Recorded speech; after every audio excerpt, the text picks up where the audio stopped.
Oh, riding the train, are you? I remember when you used to stick me on these. Now you're riding it, you crazy old lady. Woo, woo, woo, woo.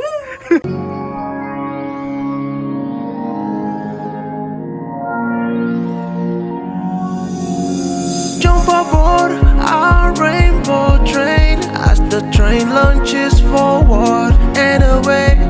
Prepare for the G-forces and loops ahead. Along the way, we will be laughing and screaming all the way. Come join us for the adventures of Bright Coastal Club. For the adventures of Bright Coastal Club. So here we go into the Indian Echo Caves, driving down the road to go see where this leads to. So here we are at the Indian Echo Caverns here in Hershey. They are open daily from 10 to 4. Get them tickets inside. So as of April 2022, here are their current admission prices for what we paid to get into the caverns. So inside here, where you get your tickets, they have kind of a cool little gift shop. There's all kinds of random stuff. Got some fool's gold over here. Got some other awesome looking rocks. And that is really pretty. I totally dig that. This is super legit. They have some really cool Native American stuff in here. Love things like this tapestry. It's really pretty. That is super awesome. There's actually a peacock hiding up there in the top. You can see him all the way up there. Then you just have some chickens and roosters down here. But I love that the peacock's way up high. Found the turkey right here. He's just cruising. Got some llamas, some little billy goats, and this crazy turkey right here.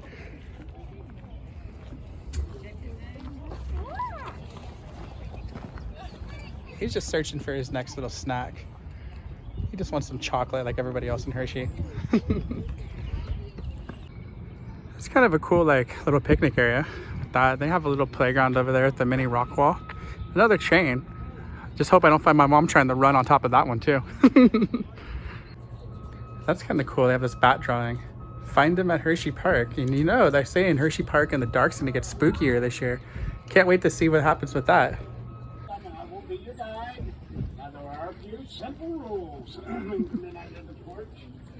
Basically, no running, jumping, pushing, or shoving. No chewing gum, no food or drinks, and no tobacco products of any kind. You may take pictures, flash photography, video, whatever you choose.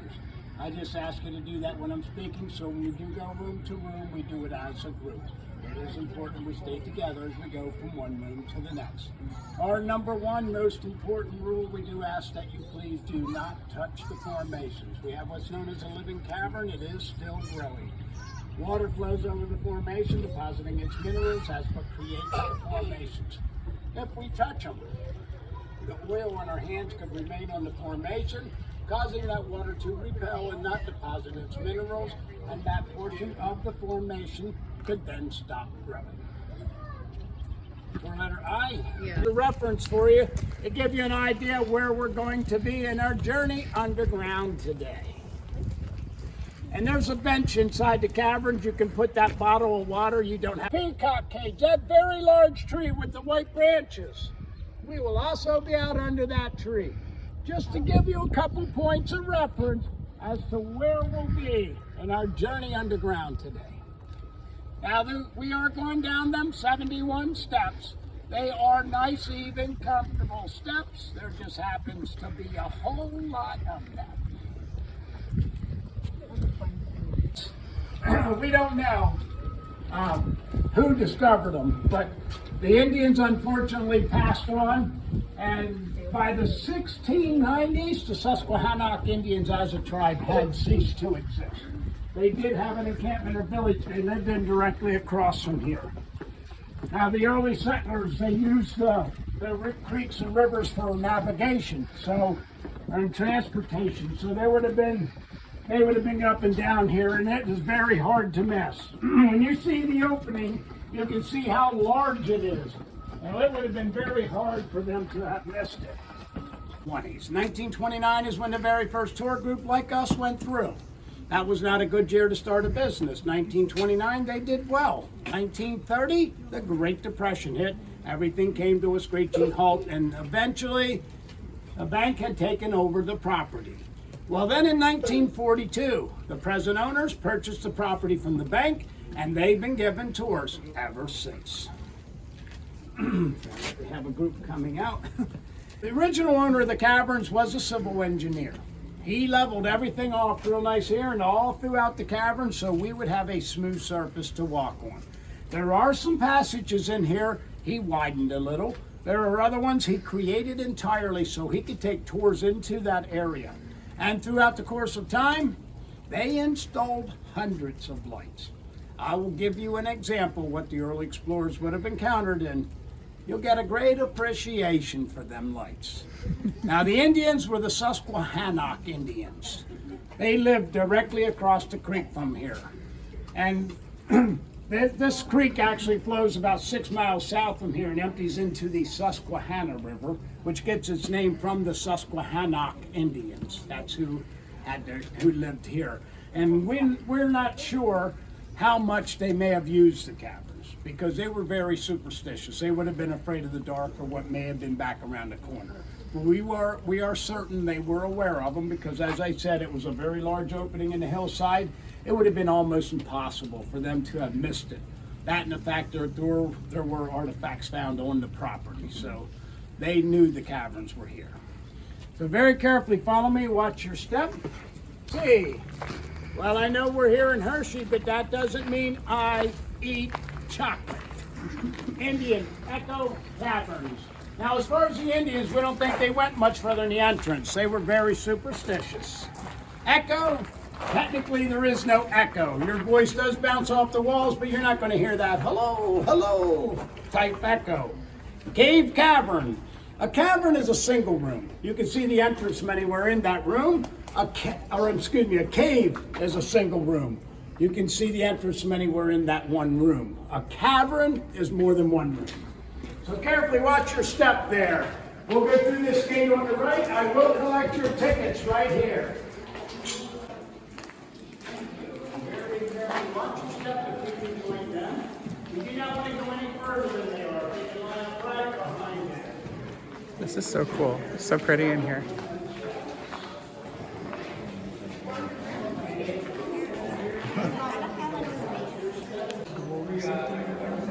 Right? It totally looks like there's veins through the ceiling of this. This is a really cool cavern though. It's so pretty in here. Caverns, you will hear me mention the many names of the many rooms that we will be in throughout our tour today. You will also see the many colors, the many natural colors of the formations. But there are 3 colors we will encounter that are not natural. One, if you look on this wall, is green. That's in the seeds or spores that have either floated through the doors, or come in attached to our clothing and fallen off. Wherever there is light and moisture, they will grow. And the second, if you look here behind the fire pit, is black. That's in the soot from the early explorers with their campfires, lanterns, torches, and such. And the third, if you look towards the entrance, is graffiti. I'd like to point this one out. It says, in Lebanon, by Roush's Pretzels. Well, Lebanon is a community on the other side of Hershey, and I am certain no one here has ever had any of Roush's Pretzels because they've been out of business for over 100 years. And if this is how they advertised, on the inside of cave walls, well, it's no wonder they're out of business. Now, as I mentioned the names of the rooms, we actually have a name for this one. It's not very unique, but we call it the entrance room. But about 45 minutes from now, when we are winding down with our tour, we'll be coming down this path right here. And once again, we'll get through this room and then we'll call it the exit room. Now, right over here is what's known as flowstone. I can walk this way a little. When the water flows down over the floor, like it's doing here, or when it flows down over the wall, and it deposits its minerals. It creates flowstone. I will talk more about that in the next room. Now, if you'll follow me and very carefully watch your head. I cannot stress that enough. You will hear me say that all throughout the tour. In fact, you'll probably hear me say that in your sleep tonight. So please watch your head. If you're following the railing, you're doing good. You drift off to the right here, you can see how easy it would be to bump your head. Okay?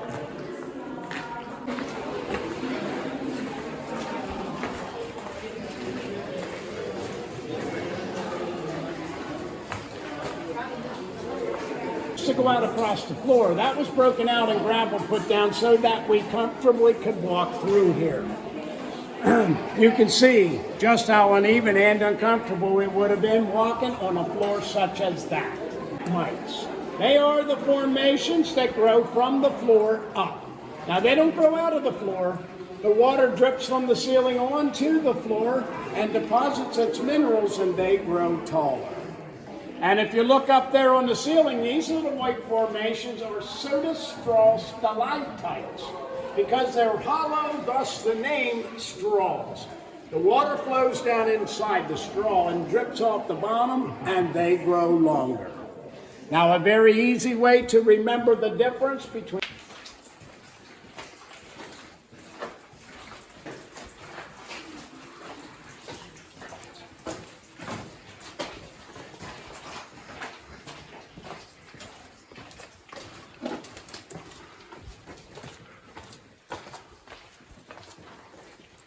This cave is so awesome.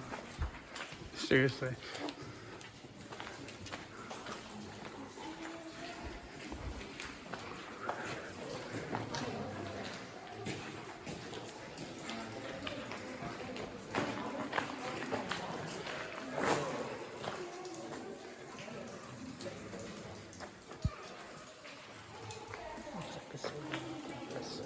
It does, huh? It does look like a cactus. This is the Indian ballroom. It is the largest room in the caverns. It's approximately 110 feet wide and 49 feet high. The house. We are now standing under the house. There is approximately 40 feet of limestone between the ceiling and the house. So they're up there about 89 feet. Or you could say, we're down here 89 feet. The caverns were formed by two ancient underground rivers. One coming out of the East Canyon to my left that we will be going up into next. The other one coming out of North Canyon behind me that we'll be going up into a little bit later. The two rivers met here and swirled, creating a whirlpool. And slowly but surely they carved out this large room. Just like the Grand Canyon, this did not happen overnight. They do estimate the caverns to be approximately 440 million years old. But eventually, the water table began to drop. And when it did, it exposed the caverns. But once the water dropped, the dripping began. And when the dripping began, the formations began. The water from the rain and snow makes its way down through the cracks and crevices of the limestone, picking up the minerals from the limestone, and when it drips inside the caverns, it deposits those minerals, creating formations. All the water down here is from the surface. It's all from the rain and snow that has made its way down and is now dripping inside the cavern. So the more it rains up there, the more it drips down here. Now behind you there are more of them soda straw stalactites. As I said, they're hollow, thus the name straws. The water flows down inside the straw, dripping off the bottom, and they grow longer. But eventually they clog and become solid.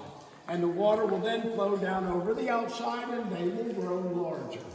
Eventually into something like this. And then eventually into something like that. We refer to that as the ear of corn. That is the largest stalactite in the caverns that is estimated to be over 1 million years old. Now behind me on the rocks, there's more of them baby formations that grow from the floor up. Eventually, they may grow into something like these guys. And then eventually into something like this guy up here. Some people say he has a face. Some people say he looks like Jabba the Hutt. Other people say the Lion King, if you just use your imagination. We refer to him as the cave guardian because he sits up there and keeps an eye out for us. That is also the largest stalagmite in the caverns. Now,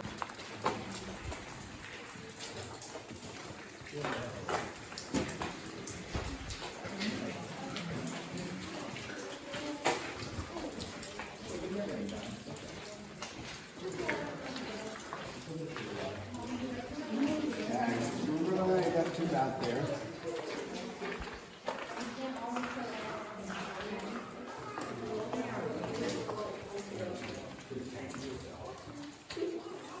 Gets its name from the natural blue color of the limestone here in central Pennsylvania.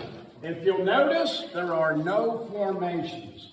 This is the driest room in the caverns.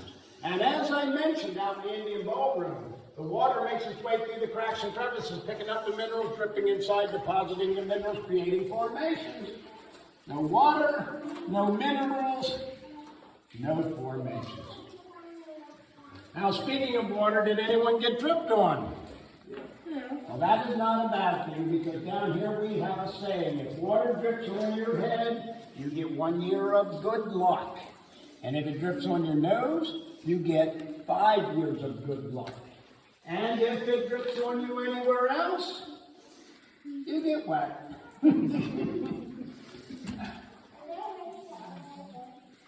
Is what? No, we are not going up there. We go up there with ladders and change light bulbs into that. The only reason why. Now, there is a story that goes with this room. Once upon a time, a long, long time ago, there was a mummy and a giant, and they both lived in this room. Well, the mummy would sit right here on this ledge, and the giant would read stories. Well, one night, they were doing just that, when all of a sudden, they heard this horrific I was scared the mummy so bad, she jumped off the ledge and ran into the wall, leaving her impression. And when she did, she dropped her book right there. Well, then the mummy jumped up and ran out of the caverns. Well, the giant, he was scared too. He ran, but he didn't duck low enough, and he hit his head right there. Well, when he hit his head, he fell on his back. And when he landed on his back, he began to kick his feet. And he left a giant footprint right up here on the ceiling. Well, then he jumped up and ran out of the caverns. Now, the two of them met outside. But they couldn't figure out what made that noise. And they knew the only way they were going to find out would be to come back into the caverns and meet with the wizard. Well, the wizard lives right up here. See his face and his long white beard?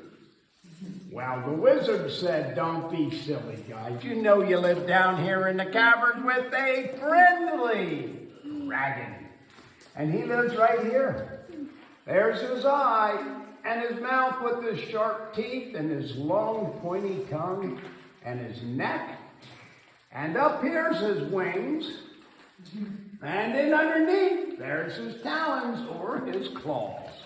Well, the wizard said, do you know what I will do? I will knit a scarf out of flowstone. And he did. Right here's the scarf. He said, I will place that scarf around the dragon's neck. And that will keep him warm, so he does not catch cold and sneeze until you ever again. And then they all lived happily ever after. Now we're going to go. So this part of the tour in the cave, the guide actually asked us to turn off all flashlights and just be very quiet. So I definitely respected that because he was really cool. I look at that and say, why would we have something like that? Well, that just keeps people away from our sump pump. That pump just takes the excess water and pumps it into this Matera Creek. Now, there have been occasions that the creek has overflowed. In 1972, we had Tropical Storm Agnes. Agnes caused that creek to overflow its banks, coming into the caverns, filling it with water to about that shelf break. Well, then in 2011, we had Tropical Storm Lee. Lee caused the creek to rise to historic heights. But it came up so quickly and then receded so quickly, it didn't have that chance to accumulate and only got about this deep.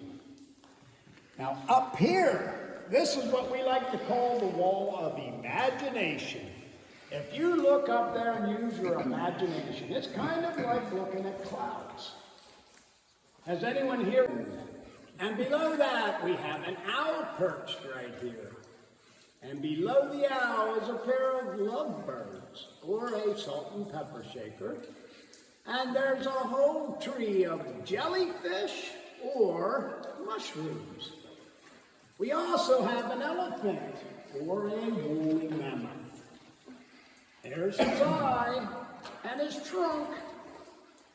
I like to call him Mr. Snuffleupagus. We have our own Snuffy on the wall. And beside Bigfoot, there's a very large bunny rabbit. He's winking at us. There's his ears and his eyes. He's winking, and his nose. Now here's a very large bunny rabbit.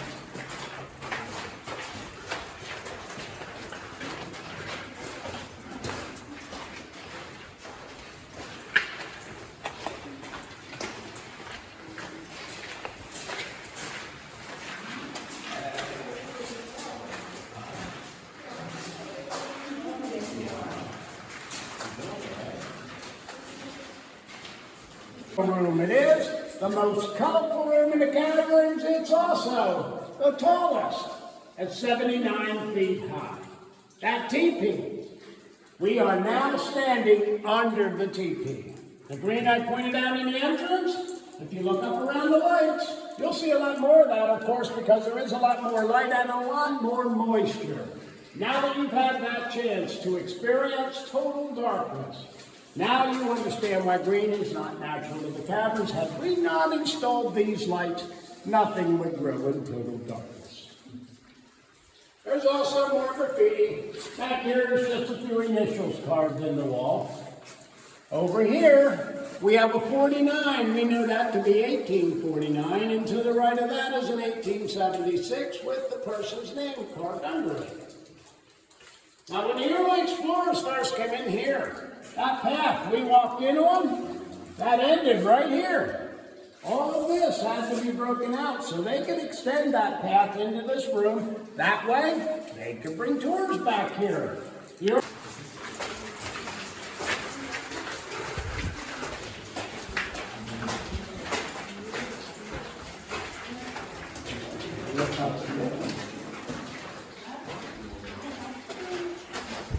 And here's another carving. How well done that one is.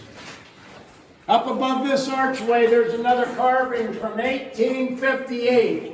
And it's so well done, I can't write that name with a marker on paper. Right up here.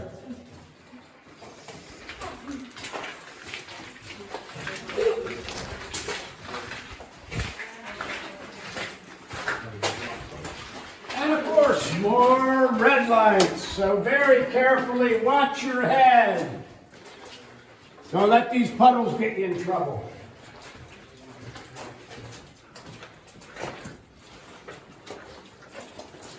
just a passage they climb through.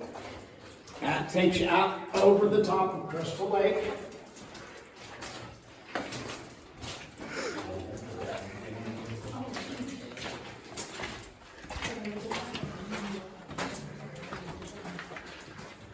That is Crystal Lake. That is so cool. And then here you get an idea, better idea how them colors. Eventually everything in there, including the shells, would be 52 degrees. So down here, the rocks surrounding the water, the formations, everything is 52 degrees. People always say they want to swim in there. I tell them you feel that railing and then tell me you want to jump in there. Now very carefully watch your head. Up around the corners and opening, you'll see the back corner of Crystal Lake. As I said, it is 6 feet deep back here. Does it look that deep because it is so deep?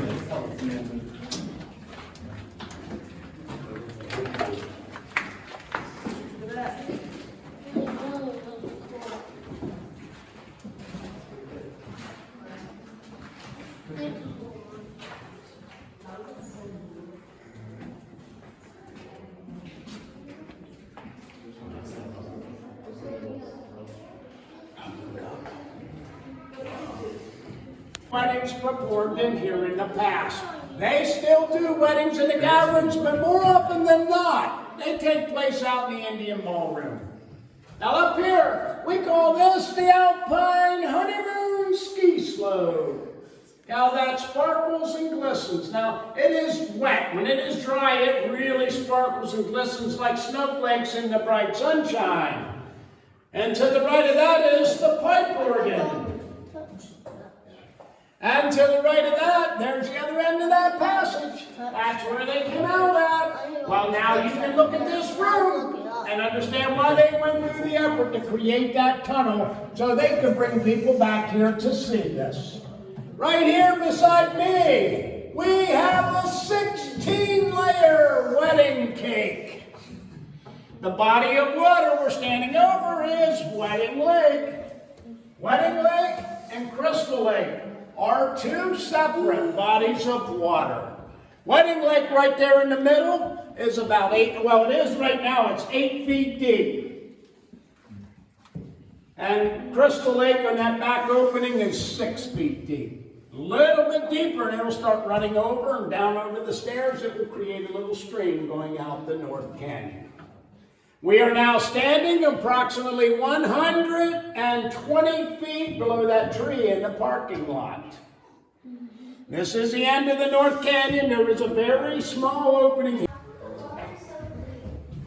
because it is naturally purified as it makes its way down from the surface. It's like well water. The only difference, we're standing in a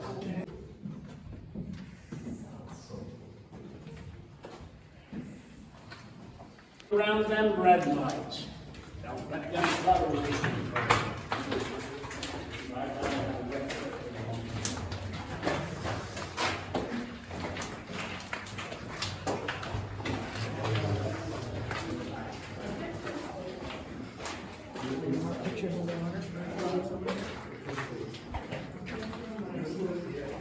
It's so beautiful in there.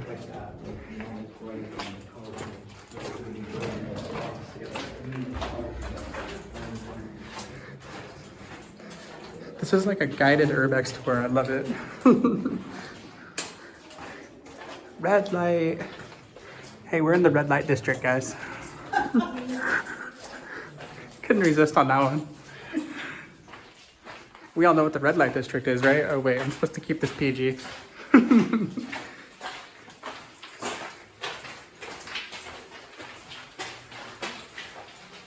This cave is literally incredible. This cave is incredible. I just got a drip of water on my head. I get a year of good luck. Well, I've had one both on my head and my nose. We had them together. Yeah, we had them together. I'm sure I've had one on my nose too. There's another one on my head. Yeah, me too.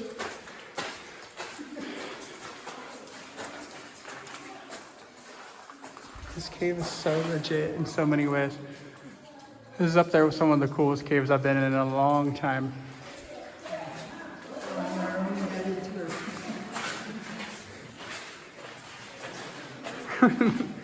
Heading through the cave.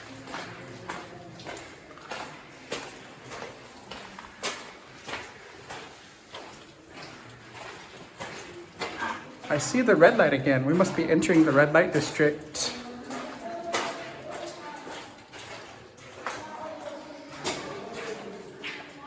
This still looks like my sandcastles to me. You can see them dripping. You see the water dripping off the ceiling? That's so cool.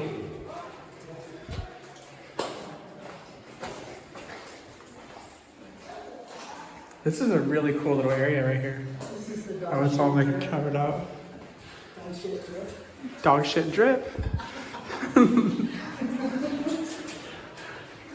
Crawling through the red light district.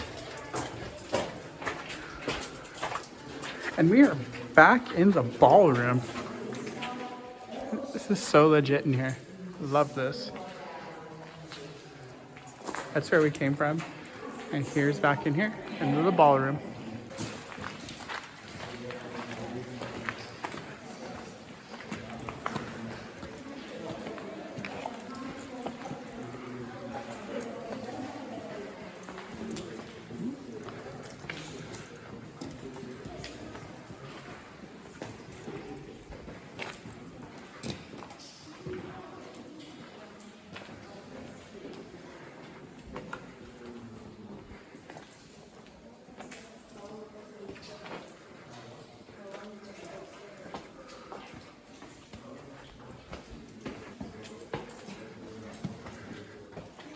And then right back here is Mirror Lake. As I said, it is not a very large body of water. And this area is kind of neat. It's like a little miniature cavern up here by itself. And if you look in these holes, you see the mirrored image. You get a real good idea here what that looks like. And when that water's still back there, you come here and you get a real good image. Right now it's dripping pretty hard today. Right? Yes. The more it rains up there, the more it drips down here. And last, when was it? Over the weekend. They are growing on the steps. Something mites. Something mites. The stalagmites and stalactites. The something mites. Oh, that's a great name. If you look up here, don't look while you're running down the step. Up here, I was told not to move.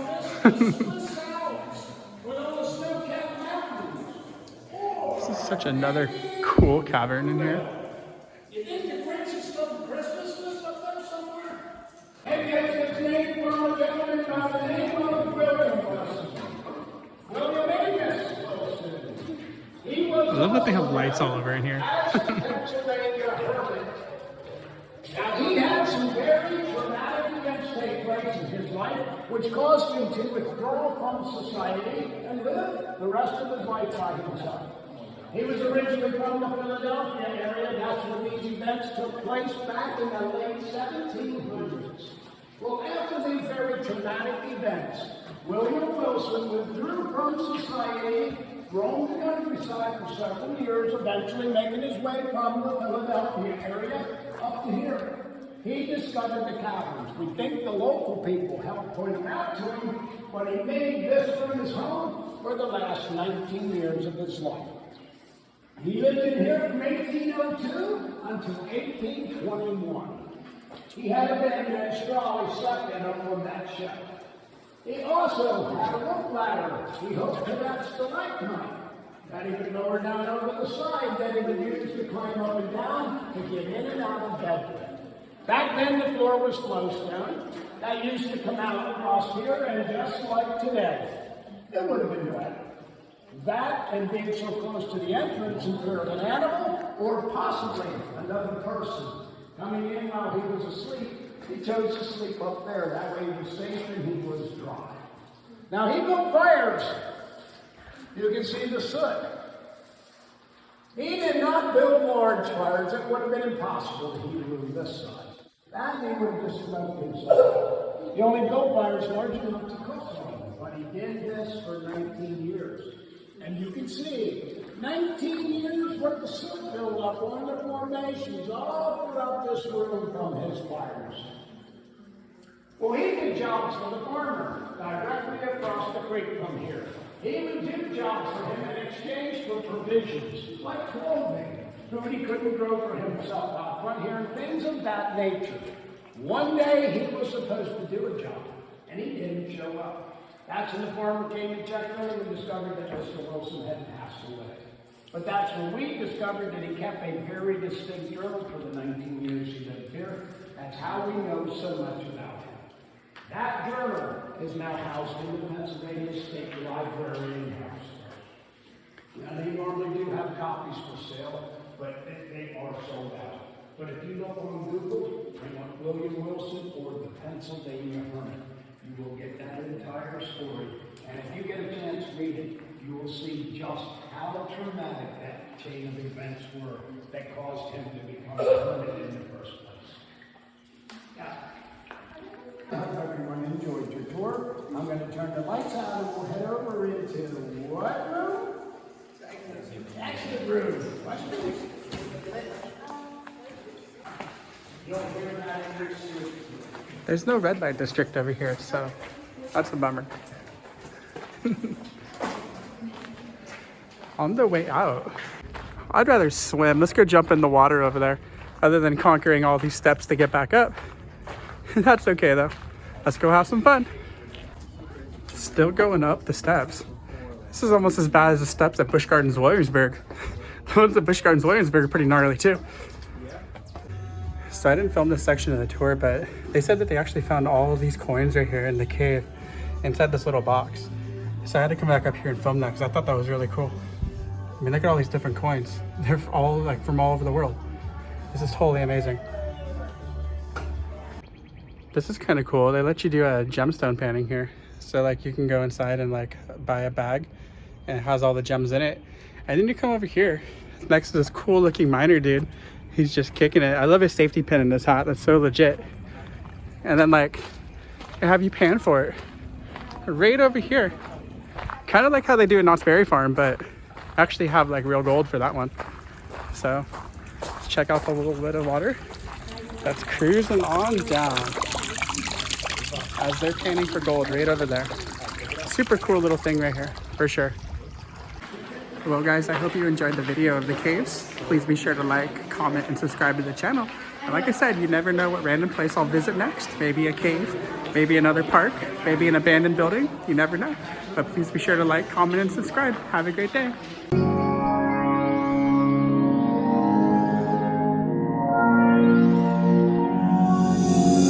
Jump aboard our rainbow train as the train launches forward and away. Prepare for the G-forces and loops ahead. Along the way, we will be laughing and screaming all the way. Come join us for the adventures of Bright Coastal Club.